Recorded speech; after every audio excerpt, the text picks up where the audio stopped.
All right, hello AP Government. So I want to take this video just going through some details on how to have an effective thesis with line of reasoning for that argumentative essay for your first FRQ out of the 2 you have for your AP exam.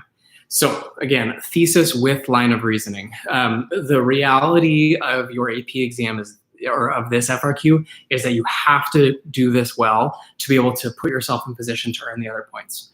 Remember, the other points for this essay are earned based off of how well you connect 2 different documents or pieces of evidence to what your argument is. If you're not clear with what your argument is, or your line of reasoning isn't clear, then you put yourself in jeopardy of not being able to earn those other points as well. So this is like, you have to start here. It has to be good. It has to be effective. So thesis with line of reasoning. The best way is to do this that's going to be clear to an AP reader is a way that's very formulaic and might not be your favorite way, but it's the way to be able to do it for this. Essentially, you are going to write your overall essay by picking 2 different documents and talking about how those documents support a big picture claim you're trying to make. What I would really recommend that you do is take the prompt and immediately write out what are the two main areas you're going to go to make what your argument is going to be. Have 2 big picture topics.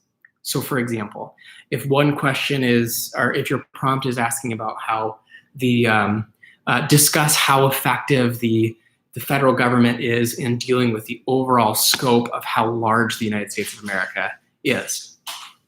You might want to, even if you don't necessarily agree with this, you might want to actually go the direction of saying the federal government overall is limited in how well it can actually regulate how large the United States is currently.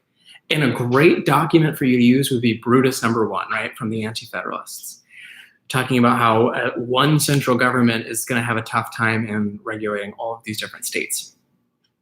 With that, your first line of reasoning, or the first argument you're going to make to support your claim, isn't Brutus #1. It's overall ineffective federal government for a large union.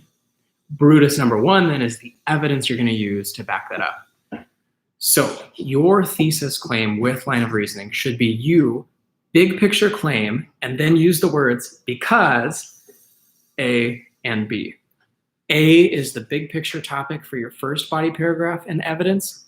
B then is the big picture overall topic for your second body paragraph with that second document you're going to talk through and address. So again, a thesis with line of reasoning needs to be you making a claim relevant to the prompt, then saying because A and B.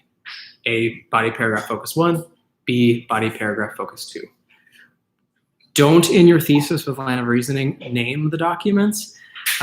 Instead, list the big picture ideals you're going to use that document to address and support, and that's what the thesis with line of reasoning is.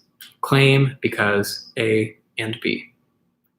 Big picture concepts, not listing the documents. Use your body paragraphs then to, body paragraph A breaks down that first document, body paragraph B breaks down that second. So that's the thesis with line of reasoning. We'll be doing more details instruction, then I've got some great resources to send your way that should hopefully kind of help back this up. But I just wanted to make sure you kind of heard my voice talking through this to explain it in case that might be helpful for you. So that's all for this one, and see you all soon.